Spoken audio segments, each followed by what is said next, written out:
right, ladies and gentlemen, it is Friday, November 10th. It is 8:30 a.m., and we are ready for change here at Base Boys. Base Boys Media has made a massive change to their show. We are no longer Base Boys Story Hour. We are BasedCast. So let's get into the show today. Glad to have you guys here. The candidates we just heard on this issue, on what you would tell the Prime Minister? Not in terms of what I would tell the Prime Minister, no. In fact, I would go one step further. The founding vision of Israel was based on the idea that they don't want to depend on anybody else's sympathy or direction in defending themselves. So what I would tell Bibi is that Israel has the right and the responsibility to defend itself. I would tell him to smoke those terrorists on his southern border, and then I'll tell him as President of the United States, I'll be smoking the terrorists on our southern border. That's his responsibility. This is our responsibility. That's how we move forward. But I want to be careful to avoid making the mistakes from the neocon establishment of the past. Corrupt politicians in both parties spent trillions, killed millions, made billions for themselves in places like Iraq and Afghanistan, fighting wars that sent thousands of our sons and daughters, people my age, to die in wars that did not advance anyone's interests, adding $7 trillion to our national debt. And Joe Biden sold off our foreign policy. Joe Biden's son, Hunter Biden, got a $5 million bribe from Ukraine. That's why we're sending $200 billion back to that same country. The fact of the matter is the Republican Party is not that much better. You have the likes of Nikki Haley, who stepped down from her time at the UN. Bankrupt or in debt was her family. Then she becomes a military contractor. She joins the board of Boeing and otherwise, and is now a multimillionaire. So I think that that's wrong when Republicans do it or Democrats do it. That's the choice we face. Do you want a leader from a different generation who's going to put this country first? Or do you want Dick Cheney in 3-inch heels? All right, Mr. In which case, we've got two of them on stage. Mr. Ramaswamy, thank you and the candidates we just heard on this issue, on what you would tell the Prime Minister? Not in terms of what I would tell the Prime Minister. Minister. There it is. He may not be the man, but he's telling it how it is. He's calling out the war machine. He's calling out the out-of-touch, old generational neocon conservatives that just want to send all of our money to other countries and not be America first. Yeah, and that's the best part about it is they're making money from these wars. Who do you think makes the planes for all these military incursions, if you want to call it that? It's Boeing. And Nikki Haley, she's making money off Boeing. She's on the board. Vivek called it out. You're making money off all of this. That's why you want it. And I love the comment that he dug with two candidates there for both Ron DeSantis and Nikki Haley. Both were in lifts. Yeah, man. Kind of a waste of our time. We covered the debate on Wednesday night, with Donald Trump in the same vein. He's out there campaigning and, doing speeches and probably winning the debate. That's who really wins the debate every single time. I mean, if you were to do a poll, who's in the front? It's obviously Donald Trump. I mean, the polls show this. So, we just wanted to cover that clip, and we've got some big news for you. We're now BasedCast. That is our new name. We are no longer on the Base Boys Story Hour. So this is the 57th episode. We're still 57 episodes deep, and we're just trying to make the stream better and better every day. We felt like it fit us better. So that it did. What are your thoughts? That it did, yeah, because we do tell great stories here, but we're so much more, and so we're still trying to find a nice name that kind of encompasses everything that we do, because not only do we still tell stories, not only do we have great dialogue, not only do we have amazing guests like Sean, Steve, we've had some other guests as well in the past, but we are so much more, and we're actually preparing for bigger and better things in the future. So we're trying to get room for expansion here. Yeah, it's exciting to see how much the stream has grown in the last couple months, and we're excited to get into it today. We got quite a few things on the topic. Just quickly recapping the debate here. We're going to be talking about, the DOJ is going after a sex ring in D.C. Could it be John Podesta and Tony Podesta they're after? Probably not. But were they ordering pizza for 45 minutes for $30,000? Were they at Comet Pizza? James Alefantis, baby. We got that. We also got they're trying to invade your privacy with your vehicle now. They're trying to put a kill switch on your vehicle. You got to love that. And then we're going to talk about Trump. He always makes it on the agenda. So, plus a few other topics as well. So stay tuned. Thanks for being here, and let's get into the show today.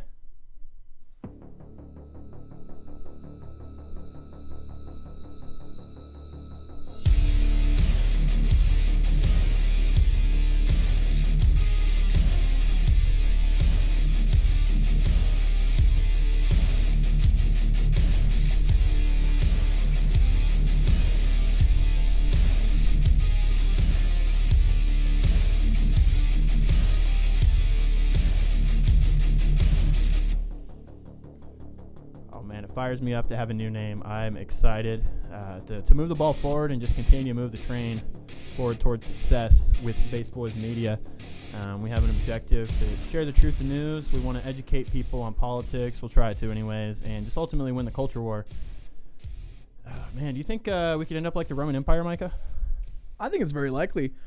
We have a little bit of parallels. You know how they opened their borders, allowed the barbarians to come into their country, as well as their clipping coins, making the currency less and less valuable. And on top of it all, they allowed their ruling class to become more and more corrupt and steal from the Roman people. So no, I don't see any parallels. No parallels. No parallels. Wow, man, what are you smoking over there? You must be smoking those terrorists at the southern border. I wish. Protect America. You know, Vivek had said something really interesting where instead of calling it a fentanyl crisis, he called it a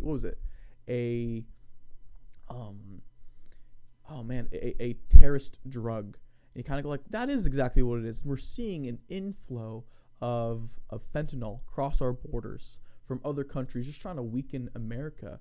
We're watching basically what went on with the Roman Empire, where they allowed other countries to dictate the terms of their existence, and no one wins in that, because when America falls, that's it. The world gets thrown back into chaos.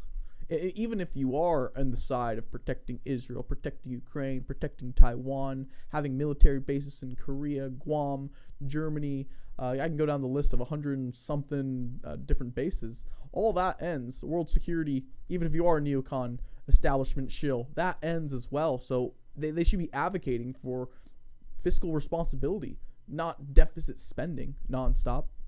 Well, we're here. We're going to try to save America, challenge the narrative, and create courageous discourse, and hopefully move the American ideology forward with younger generations. And that's what it's all about. So let's get into it today. Our first story, DOJ sex ring, baby. Oh, such a surprise. Who would have thought that DC was engaged in sex trafficking? Wow, came out of left field, didn't it? Came out of left field. So the DOJ has confirmed there is an ongoing investigation with both politicians and high-ranking military personnel for acquiring sex workers through high-end brothels. Acting Massachusetts U.S. Attorney Josh Levy said Wednesday a probe is just getting started regarding a massive online sex ring with high-class customers, mostly in Boston, North Virginia, just outside of D.C. So, according to a federal affidavit written by DHS special agents, some of the clients of the prostitution included politicians. Hey, we got a technical difficulty here. Let's get this fixed here. We gotta love those on live air. So 1 second here.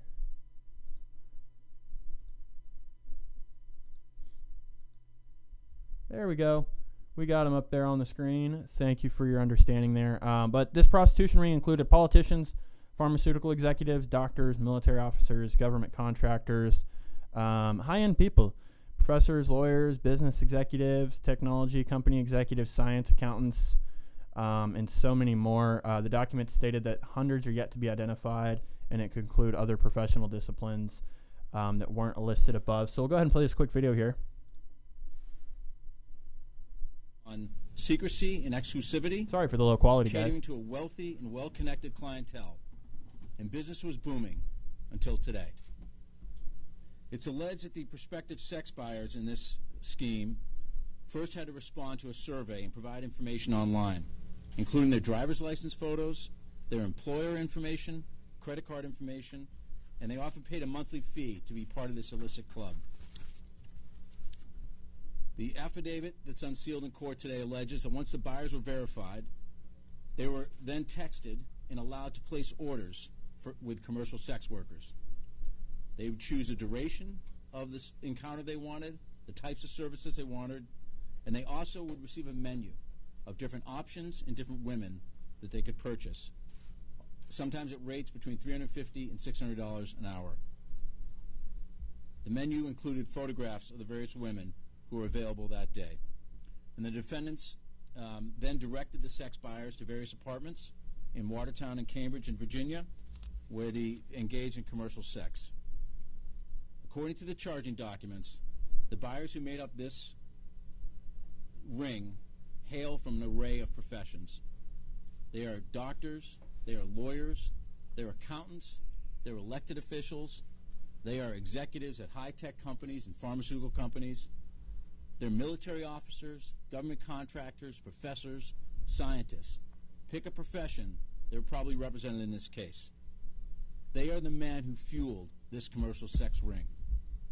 And the government alleges that there are potentially hundreds of individuals who took these services as commercial sex buyers. The buyers in this case are not charged today. They're not named in the affidavit.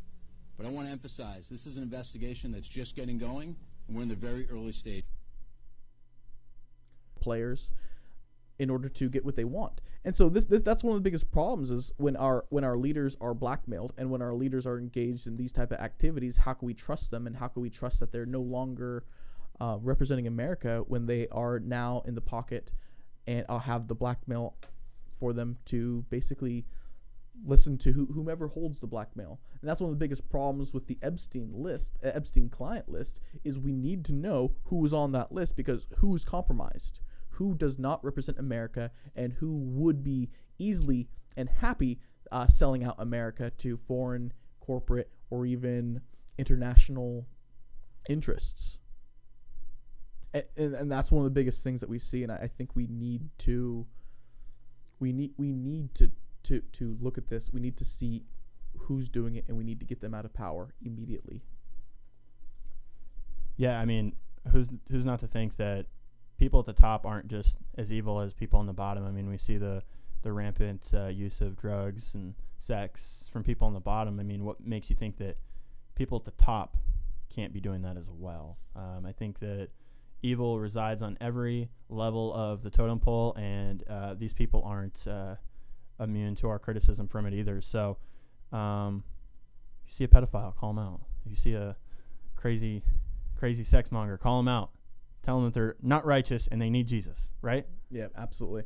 More than just that, I think it's our Christian duty to actually lock these people up, because if they're harming society, harming people, harming kids this much, then they forfeit their right to live in society.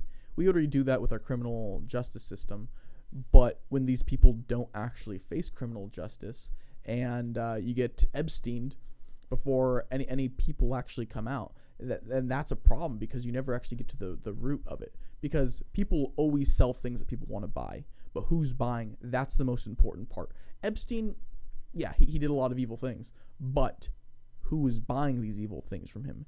And we don't know that. We don't know who's buying, because Epstein, he was providing a service for all of our congressmen. Bill Clinton allegedly, Lolita expressed 26 times. I'm not sure if it's alleged at this point, but he's providing a service for people who want to have sex with prostitutes. I thought he was blackmailing people. He was also blackmailing people, but it's still his client list. So yes, he was using it as blackmail, but at the same time, he was also catering to a certain taste of certain politicians, and that's the thing that worries me, because where are these politicians now? What are they doing? Who are these executives? What is the client list up to now, and why haven't they come to justice? That's the real question that we need to be asking as Americans.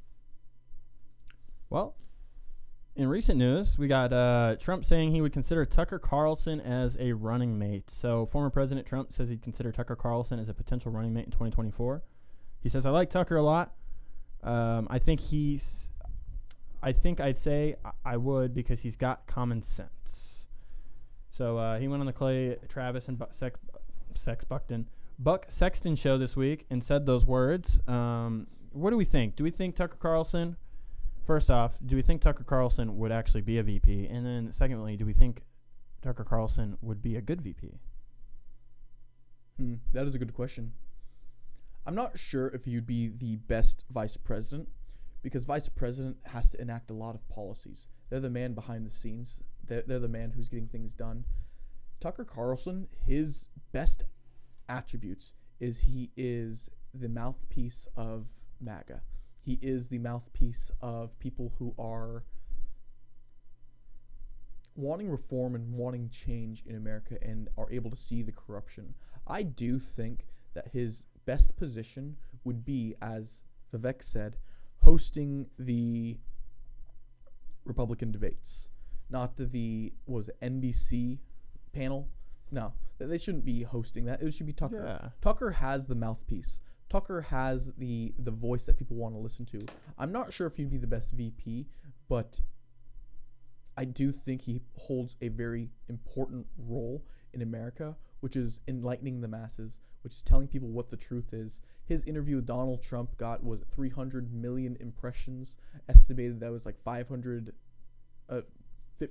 50 million views for that one interview. Mm-hmm. That is huge reach. And I think Tucker knows that if he threw his hat into the political realm of running for president, running for vice president, running for anything like that, he loses his influence because he's no longer the person who is partial. He then is a political figure that then has an agenda. And I think right now his best bet would be to just keep reporting the news, keep building whatever he's building on X, and turn it into a empire, because there needs to be new people. Rupert Murdoch, his time is done. No one's watching what he is putting out there. The same thing with CNN, MSNBC, even if you want to go smaller, Vice, all these independent media voices, they're all dead. No one trusts them anymore. People trust Tucker. So Tucker needs to come out with his own media empire. He could easily replace CNN. He could easily replace Fox. He could easily replace MSNBC, and he could be the new and the great moderator of all political discussion. I don't know if his place is necessarily as a VP, because I actually think he would lose some of his influence. Yeah, and I think people like Tucker as the mouthpiece to provide some of the most detailed monologues and interviews where the mainstream media refuses to go. He's been really good with that. He just had the one with Douglas Mackey, the guy that did the vote for Hillary text thing that's getting sentenced. He's about to serve his sentence here very soon. But yeah, he has the groundbreaking reports and things that people want to see. But I don't want to be removed from that role. I think he does really well with what he does, and he has the potential to maybe start a larger media organization, even though the independent route is where it's at.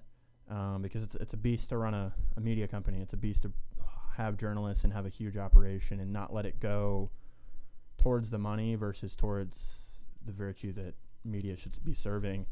But I really don't know who's going to be Donald Trump's VP at this point. I don't think it's Tucker Carlson. I think it's just talk.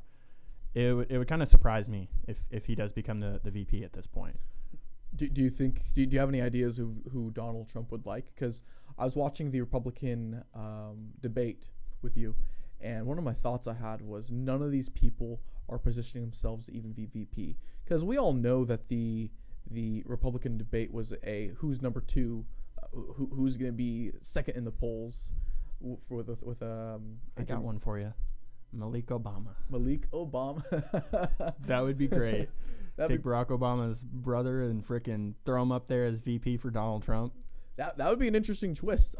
Can he? I think, isn't he foreign national? Yeah, I think he's foreign, but it's just a funny idea. I think that would be great. But in all honesty, Trump Malik ticket. Yeah, I don't really know who's going to be at this point. I mean, I like Carrie Lake. Carrie Lake's great. Nikki Haley. How about Nikki Haley? Beat up the war drums. Put her in charge of the Israel, Ukraine, Taiwan conflict. Nothing could go wrong there. Yeah, just level them. Level them. Give him hell, Benjamin Netanyahu. Just give him hell. Well, we'll see. He should be announcing very shortly, hopefully within the next couple of months, who his VP is. Well, we will cover it, and we will give you the analyst on it when that time comes. So, Micah, do you own a vehicle? I do. Do you want a kill switch in it? Definitely not. You don't want a kill switch in your vehicle? Not necessarily. I don't really want to be driving around then lose my ability to continue driving. It's part of the freedom as America is able to travel interstates and be able to go wherever you want to and not have the government's overreaching arm inquiring, what are you doing there? Do you know how we have they keep on proposing the carbon tax, and they keep on proposing all these different tracking mechanisms for the American people? This is just a new vein. This is just a new attempt that they're going for it. Americans don't want to be tracked everywhere they go. We already are with our iPhone. We already are with a lot of other ways. The government, we already know that they track us, but if they can start tracking where our car goes and then start taxing us and then start trying to figure out ways to penalize us for exercising our rights to freely move about the country, then that is a huge infringement on us as Americans. We cannot allow them to put kill switches in our car. So here it is. Congress is fighting a law that mandates government-controlled kill switches in all cars. So they're calling for a mandate for every vehicle that's produced after 2026 is going to have this kill switch. And, they're going to sell it to you as safety and security. Oh, we need all of this for your security. And we just continue to see this, an invasion of our security, or the invasion of our rights for a fake, peaceful security. We want to live in a world where we don't need to rely on Big Brother for our security. We can rely on local entities. We can rely on our family and our individual responsibility to keep ourselves safe. What need would there be to have a kill switch in your vehicle? It sounds very invasive. Hey, we can turn your vehicle off whenever you want. Oh, green climate scam is here. Oh, you can only drive, a certain amount of miles per day because your carbon footprint is going too high. Oh, your driving behavior is you drive too fast going through here. It's going to turn into an authoritarian thing. Maybe not now, but in the future, and it's just going to continue. I mean, it's the same thing we see with, firearms. You're slowly starting to inch towards less and less firearms, more and more control, more and more regulation, more registration. It's going to be the same thing with vehicles, and it's just going to be a top-down thing. And their end goal is tyranny with this. I feel like I see it for what it really is just their never-ending desire to take away the rights of the American people. And that's the big problem that Americans don't see. The useful pawns that we call the climate change activists are going to be pushing for this. They're going to be pushing for more regulations, more restrictions, more 15-minute cities. And the issue with that is it allows the government to take from you your rights. Take from you your right to own a car, your mode of transportation. And when they're able to do that to you, they can really control they can control every single thing of your life. If you can control people's ability to move around, they can control what jobs they take. We can control what jobs they take. You can control their level of financial independence. And when you can control their financial independence, it's game over. You then have your socialist utopia that everyone is always talking about. We do not want a socialist utopia with the Green New Deal. We don't want the Great Reset. We don't want to eat the bugs. We want to put American ideals first, which is freedom, liberty, and God. Those are the principles that founded America, and we can no longer allow the government to dictate our rights. Our rights are given by God. Our rights are inalienable. They are not given by the government. They're above that. And that's one of the biggest things I hate is when they say, "Oh, the government allows you to have guns." No, our guns are there so the government doesn't have tyranny on us. Same thing. Oh, the government allows you to have a car. No, the government does not allow you to have a car. The government exists, and you have a car. Like, that's one of the things I hate that people try to do. They conflate ideas of what liberty is, what freedom is, with just different ideas that Americans don't hold. They're pushing forth ideals from the globalists, from the World Economic Forum, and not actually using the sound principles that America exists with. Yeah, and this is the thing, is what we hate, is this little thing was stuffed in the bill. Thank you for Thomas Massey, because he's the one to, bring out the serious issues in these massive bills. Looking for the suspect, yet to find that suspect. And again, the FBI is asking that if you know anything about the location of Gregory Yetman, please call the FBI field office in Newark at 973-792-3000. And live in Middlesex County, Tom's Wire, Chapter 4. Adam, back to you. Dang, man, send in the military. Send in the military. Middlesex County. Tom Zwire over the scene in Chopper 4. Thank you, Tom. We'll keep people posted. We're really patrolling the whole Well, property. I mean, like I looking said, for they the might shut your suspect. vehicle Yet off to and they might find come that, for you as well. Suspect, and again, the FBI is asking that This if is you pretty know insane because the fact that he's not a violent criminal, he was just there at January 6th. Wow. You gotta love it. It is wild to see. They're using, I think that's the FBI in full military gear doing a raid on a man's house who was protesting. When are we going to see that with Black Lives Matter? When are we going to see that with the people, with the Hamas pro-Palestine rallies, or even you want to call it riots? Or going after, concerned parents at a school board meeting because they're promoting unhuman agendas in school. Are we seeing the FBI raid and arrest people who were on the previous story, the list of powerful people who are buying sexual favors from others? Are we seeing them go that militantly after them? No, that's the effort that we need. We need an effort towards fighting actual criminals, not people that want to, fight for the right for this country and fight for the sovereignty of fair and honest elections. You can't even be critical anymore, and it's just the establishment has created a narrative, and they're a powerful regime that will just crush you in any chance they get. That's what we see. Yeah, the establishment has to protect itself, and they protect themselves by going after the people who actually want to speak up against the tyranny. They go after the people who show up to January 6th. They arrest the people who speak out openly against the government. They'll go after anyone who isn't on board with their kill switch agenda. They're going to go after anyone who isn't on board with the bug eating. They're going to be taking down every single person who loves America, who loves freedom, who loves fair and honest elections. Fair and honest, baby. Well, they're going to come after you, and that's that. So, well, moving right along, we got this great guy. These climate protesters are something else, Micah. We've been seeing it going on for a couple years now. Usually most people either just kind of get halfway run over, or they try to move their car over, or they get out of the street or get out of their car and throw them off to the side. But this guy went full out. He shot him. So two climate protesters were shot by a 77-year-old white man out in Panama. Let's check out this quick clip here. This guy right here is a savage. It was bound to happen at some point.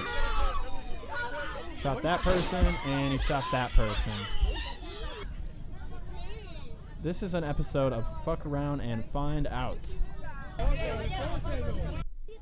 I mean, you expect any different? You want to act like an idiot? I'm not saying it justified shooting him and pulling out a gun and, brandishing a firearm, but this is bound to happen at some point. We've seen this for several years now. We see this woke ideology of climate change, stop the farming, stop the oil. I'm going to glue my hand to the street. I'm going to destroy a painting. I want to pour soup all over it. I'm going to go jump on a TV show live on air and get decked by a camera. It never stops. So good for this man. I mean, Secretly based. I am in support of his right to do that. The reason being is he is unlawfully stopped on the side of the road. And when he's unlawfully stopped on the side of the road, they're encumbering his right to travel. And that is a huge problem, because think of it this way. What if that wasn't a checkpoint? What if that wasn't just climate protesters? What if this was, I don't know, the cartel? What if it was someone violent? What if it was someone who was looking to harm this man? He does not know their intentions. All that he knows is he's been unlawfully stopped, and he is now encumbered by a whole bunch of protesters who are, because if you look at the other clips, he's surrounded by people. Yes, they may be unarmed, but he doesn't know what they have in store for him. And it's the same thing here in America. We've seen during the Black Lives Matter protesters, when people get their cars, they get dragged out of their cars and beaten and brutally attacked. He doesn't know if he's going to get brutally attacked. I think that what he did was, it might have been on borderline self-defense, but I still think you could probably make a good argument, because I know he is a lawyer. He could make a good defense that he's using self-defense to protect himself against a mob that he was surrounded by. They took away his right to travel. They took away his right to be unencumbered by whatever it is, and he was surrounded. So I see it as I don't necessarily see it as a win, but I see it as a necessary thing that he had to do. I'm not saying I support that, but I'm just saying that I could see where someone would come to that conclusion, because he is 77, 78? 77. He can't fight them. He needs a gun. He needs to protect himself. Yeah, Jeff, or Darlington, 77, is the age. Old man. He didn't even look mad. Not a vein in his head. He just looks tired, and he's sick of this shit. So he went and shot both of them dead right there in the streets. And maybe this will send a message to these idiots. I'm not saying that this is what should happen. You know, we shouldn't just start. They shouldn't be being gunned down in the streets. But maybe it'll send a message to stop. And I want to understand the central thinking of these people that go to the streets, because we see these idiots. They go and protest. Stop the oil. Stop the farming. Like, stop farming. You want to stop farming?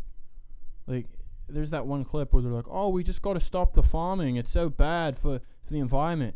You know, they want to cut down the trees, stop the farming, block the sun, and, you know, produce all your meat and all your veggies in a freaking factory. None of it makes sense. And I think so many people are indoctrinated. So hopefully this will send a message, but I don't think it will. I think you're going to continue to see these protesters in the street. They're going to continue to block the roads and harm. I've actually been blocked before by BLM protesters. I was in Minneapolis in 2017 when Philando Castile died. He was shot in Falcon Heights, Minnesota. And, I had to take a huge detour. I was probably like a quarter mile away from where the BLM protesters were blocking the street. But, man, it caused my commute to be like a couple hours because you had all this traffic trying to get off. So I understand the frustration of blocked streets. And honestly, if I had the chance, I'd probably just run it over, because you don't get that chance very often in life. You know what I'm saying? Like, just do it. And here in the state of Oklahoma, the great state of Oklahoma, if you feel endangered in your vehicle and someone's blocking the road, there are justifiable means you can get around in court to maybe win a case if you were to drive them over or, you know, cause harm to them. So Oklahoma protects us. Yeah, constitutional carry state. That's pretty nice to be able to protect yourself in a place that doesn't put restrictions on your right to carry a weapon, right to protect yourself. Yeah, I mean, if I'm being harmed and people are blocking the street, I mean, by any means necessary, get them out of the road. I mean, it's just ridiculous that's a thing. And luckily, we don't have to deal with that much here. You know, we're a pretty conservative part of town, so.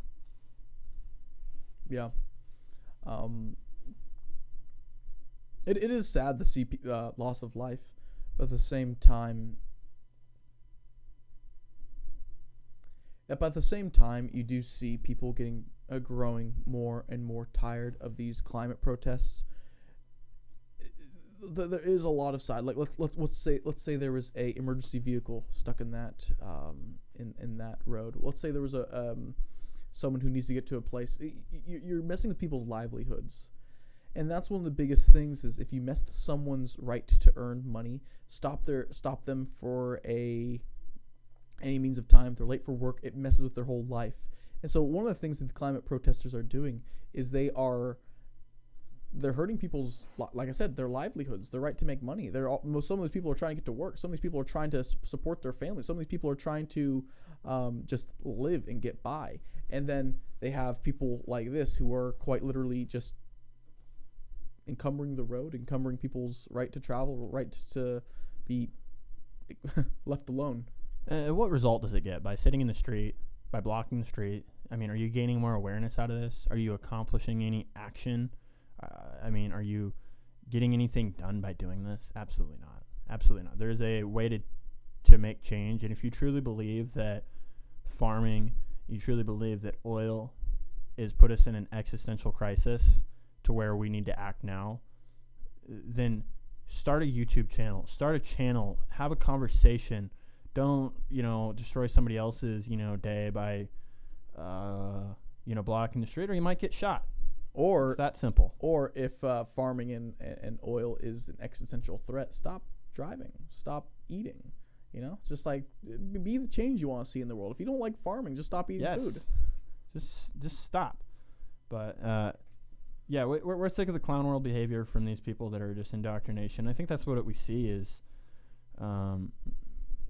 it's just the flow of information is insane. There's so many avenues and so many different angles to be on the internet, and I think people just fall victim to certain echo chambers. And I think it can be said for our space on the internet. There's a misguided conservative side that's, bomb Israel, protect us, and just kind of ignores the corrupt authoritarian state that's at power. So, practicing discernment and just being able to, discern what you see on an everyday basis. What content are you watching? What is going down your throat? What are you looking at? And just try to discern to what's actually right. Talk about what you know. Don't talk about what you hear. And if it comes from big government, big money, it's likely propaganda. Most likely propaganda. The government is continuously trying to propagandize the people, and the people need to wake up to it. Even with this, probably Panama is going to try to make new laws saying no one's allowed to carry guns after this. There's so many different ways that the government's trying to take your rights, and they keep on using propaganda. I think people have been, at least I hope people have been waking up since 2020, because all we saw from CNN, from the government, from every major institution is propaganda. The last 3 years, we've nonstop heard, Bidenomics is actually really good. This is the reason why we need to have war with Russia. This is why we need to go protect Ukraine. This is why we need to go defend Israel against Gaza. All we get is propaganda from the establishment. And it's the same thing. I'm going to make it full circle. It's the same thing that we saw with the Republican debate. Is the only thing that they were telling us is propaganda that benefits them. Hey, we need to protect Israel by sending them billions of dollars and by going to war in the Middle East. All that's propaganda. We do not need to do that. We don't need the establishment to tell us what to do. What we need is to protect America. What we need to do is strengthen American jobs. We need to make sure that America is oil independent, so we're not buying from Venezuela, and we're not basically selling out our American interests to foreign conglomerates. That's the thing that Americans need to do, and we need to stop, drinking the Kool-Aid of war is good, massive amounts of corruption when it comes to politics. Nikki Haley was making a fortune off of Boeing and now is pushing for war. You also have other politicians, such as, let's go back to Biden. His family is making $5 million from Russia, making hundreds of thousands of dollars a month in Ukraine. Even Romney, his family is making money from Ukraine. And even, I believe it was Nancy Pelosi, her family is making money from Ukraine. A lot of people were making a lot of money. And even with, have you been keeping up with the FTX, Sam Bankman-Fried, where he just got, I believe it was 115 years. I might be mistaken with the exact number of years, but I know it was over 100 years. FTX was doing a money laundering operation in Ukraine in order to fund the Democrat candidacies in 2022. We watched Black Lives Matter do the same exact thing in 2020. My problem with the government spending is it always is corrupt. Every single time that they start using the American taxpayer money to start funding one of their pet projects, it always goes to a place that is super beneficial for the powers that be. I remember the story coming out about how Nancy Pelosi, during the omnibus spending bill, her a botanical flower garden, which is owned by a private individual, got a $200 million handout to, just for good measures. But it turns out that same flower shop donated $20 million to her candidacy. And you see, this is all kickbacks. oh, this is all just people making money. Oh, this is just the FBI wanting to have a bigger headquarters so they can keep on expanding, keep on making sure people are making more money. And the deep state then gets to continue with going after the American people, and the corruption continues. Yeah, and the Federal Bureau of Investigation is supposed to be on the side of the American people, and it's not. You know, you see them going after people exercising their First Amendment rights. You see them colluding with big tech in elections, and we saw this from the Twitter files. We see them censoring and destroying the lives of whistleblowers. Kyle Seraphin and Garrett O'Boyle are two of the many names where they, just completely destroyed them for coming out and speaking out against the FBI for being dishonest.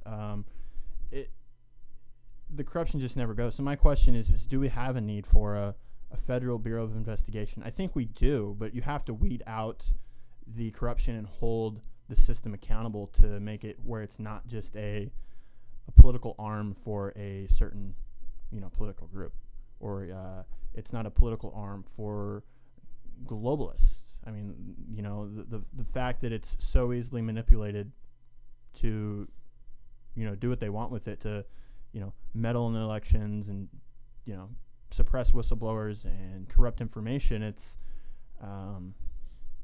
we don't need that. Like I said, it's not about the FBI in Middle America. It's about the FBI in D.C. That's what we're really concerned about on this massive federal level. So, last question before we close the show out. We got a couple minutes here. Do you see a need for a large federal investigative system? No, not at all. The thing that I don't like seeing is we have the federal marshals. We also have the sheriffs. We also have the DOJ. We also have, I can go down the list of so many other different things. Each city has their own police department. Each county has their own sheriffs. Each state has their own, I even know there's like the California Bureau of Investigations. Every single state has their own investigative abilities. And then when you need, you also have the federal marshals. You have the ability to, the FBI, if it stopped existing, America would be just fine. America would actually be better off if we got rid of this deep state weapon that they use against the American people. I love it.